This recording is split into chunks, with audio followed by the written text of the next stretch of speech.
అందరికీ నమస్కారం. Welcome to Khushi Telugu stories. ఈరోజు స్టోరీ వచ్చేసి తొలి పర్వం.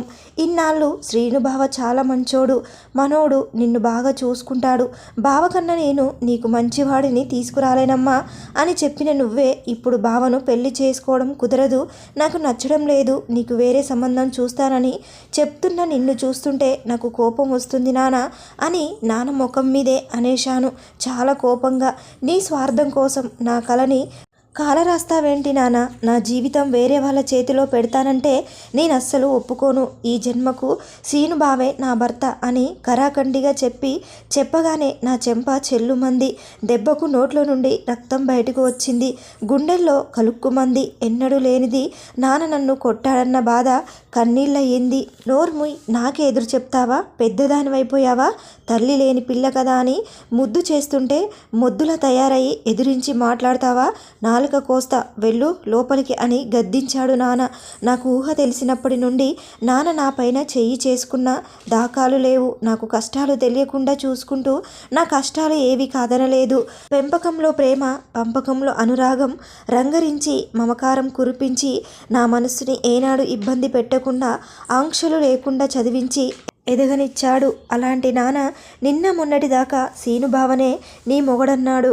డేటు మారే లోపే ఇలా డెసిషన్ మార్చాడు. ఎందుకో అర్థం కావడం లేదు నాన్న.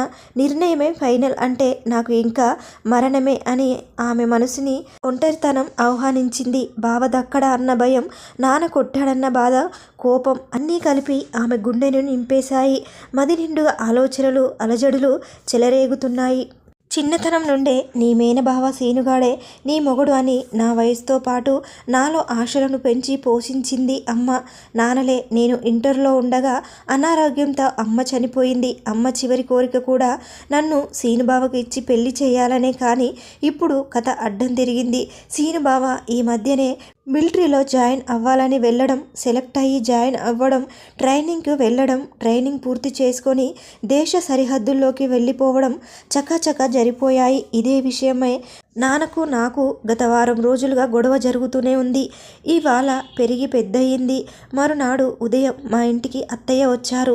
అత్తయ్య వచ్చి రాగానే ఆమెను చూసిన నాన్న ముఖంలో ఏదో అసంతృప్తి, చిరాకు కొట్టుకొచ్చినట్టు కనిపించాయి.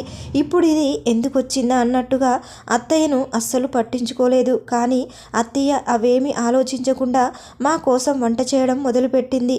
మధ్యాహ్నం భోజనం అయ్యాక అత్తయ్య నాన్నతో మాట్లాడుతూ, అన్నయ్య ఇంకో నెల రోజుల్లో అబ్బాయి వస్తాడు, రాగానే మనం అన్నట్టుగా ముహూర్తాలు పెట్టుకొని ఇద్దరికి ముడివేస్తే భారం అంతా దిగిపోతుంది, వాళ్ళ తంటాలేవో వాళ్ళు పడతారు అని అనగానే చివాలున తలెత్తిన నాన్న, వద్దు వద్దు, వద్దే వద్దు అని ఎంత చెప్పినా నా మాట వినకుండా మిలిటరీలో జాయిన్ అయ్యాడు నీ కొడుకు. అసలు మిలిటరీ అంటేనే గ్యారంటీ లేని బ్రతుకు. మా వాడు మిలిటరీలో ఉన్నాడని గొప్పగా చెప్పుకుంటున్నా, కానీ ఎన్నాళ్ళుంటాడో కూడా తెలియని జీవితం అని నేను ముందే చెప్పా. నా మాట ఎవరైనా విన్నారా? అయినా టైం ఇంత చెడ్డగా వస్తుందని నేను అనుకోలేదు. పోనీలే, ఇప్పుడు బాధపడి ఏం లాభం చెప్పు. ఇప్పుడెళ్ళి నీ కొడుకు దేశ సరిహద్దుల్లో కాపలాగా ఉన్నాడు. అక్కడ ఏ యుద్ధమో వచ్చి కాలో చెయ్యి పోయినా, పొరపాటున ప్రాణాలే పోయినా నా బిడ్డ బ్రతుకు ఏమవ్వాలి? దేశం మీద వాడికి ఎంత ప్రేమ ఉన్నా మా ఇంటి అల్లుడికి దేశానికి అంకితం ఇచ్చేంత గట్టి గుండె మాకు లేదమ్మా.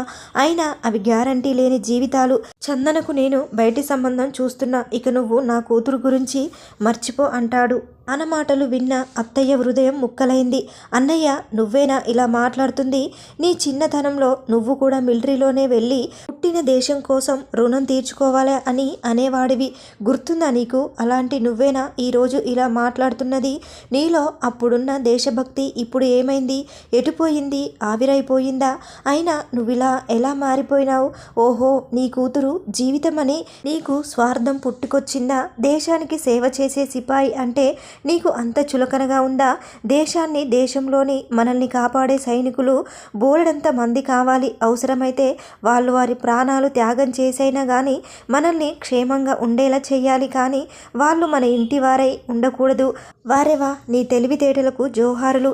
ఏంటి ఏమన్నావు? మిలిటరీ వాళ్ళని గ్యారంటీ లేని జీవితాలా? ఆహా, ఎంత గొప్పవాడివి నువ్వు.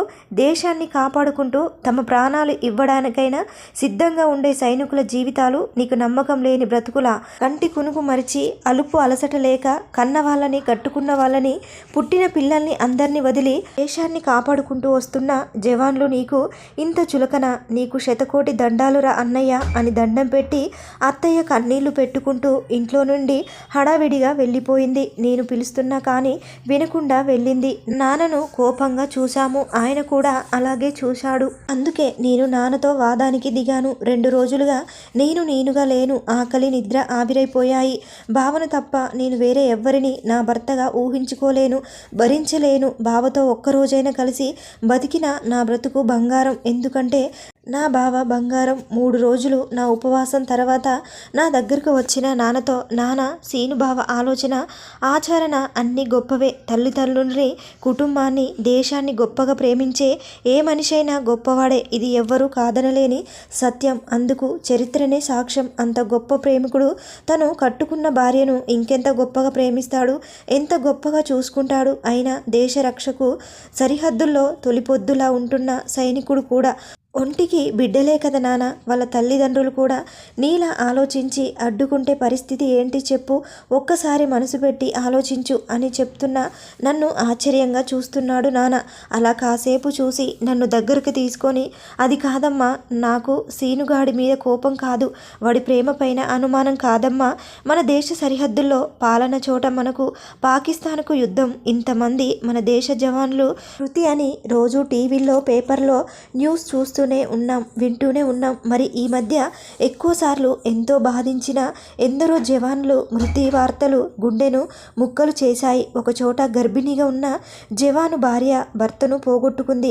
మరో చోట చిన్న చిన్న పిల్లలను దిక్కులేని వాళ్లను చేసి దేశం కోసం ప్రాణాలు వదిలిన జవాన్లు కన్న వాళ్లకు, కట్టుకున్న వాళ్లకు కన్నీళ్లు మిగిల్చి కాలగర్భంలో కలిసిపోయారు. దేశం కోసం ప్రాణాలు అర్పించే అదృష్టము అందరికీ రాదమ్మా. కానీ ఎందుకో ఆ వార్తలు చూస్తున్న కొద్దీ, వింటున్న కొద్దీ నాలో నాకే తెలియకుండా ఒక రకమైన భయం నన్ను వెంటాడుతుంది. ఆ భయంతోనే నేనిలా మాట్లాడుతున్న తల్లి. పైగా ఈ మధ్య ప్రతి రాత్రి కలలలో నీ నుదిటిన కుంకుమ చెరిగినట్టు ఏవేవో పిచ్చి కలలు నన్ను కలవర పెడుతున్నాయి. దాంతో నాలో భయాందోళన ఎక్కువయ్యి నిలువెల్లా స్వార్థాన్ని పెంచేశాయి. ఆ స్వార్థమే నన్నిలా మాట్లాడేలా చేస్తుంది. నన్ను క్షమించమ్మా. నేనే సీనును చిన్నతనంలో దేశభక్తి కథలు చెప్పి, వీర జవాన్ల చరిత్రలు చెప్పి, వాడిలో అణువు దేశభక్తిని రంగరించి పోషాను. అలాంటి నేనే ఇప్పుడు ఇలా నా కూతురు దగ్గరికి వచ్చేసరికి ఇంత మూర్ఖుడిలా ఆలోచిస్తున్నాను.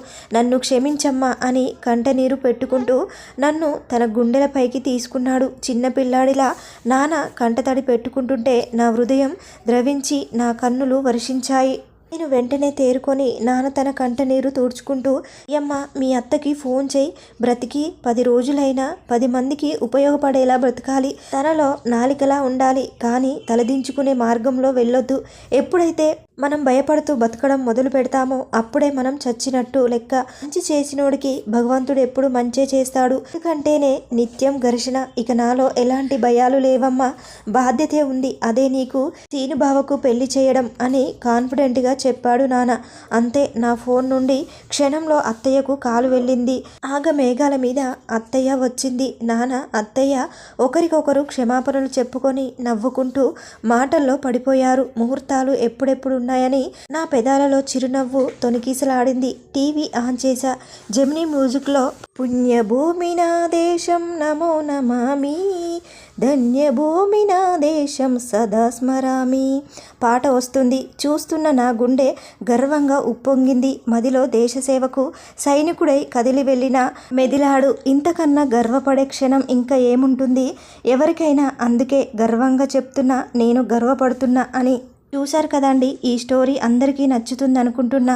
ప్లీజ్ లైక్ చేసి సబ్స్క్రైబ్ చేసుకోండి. ఎవరు లైక్ చేస్తలేరు, సబ్స్క్రైబ్ చేసుకోవడం లేదు. రిక్వెస్ట్ చేసి అడుగుతున్నాను. Please subscribe, like.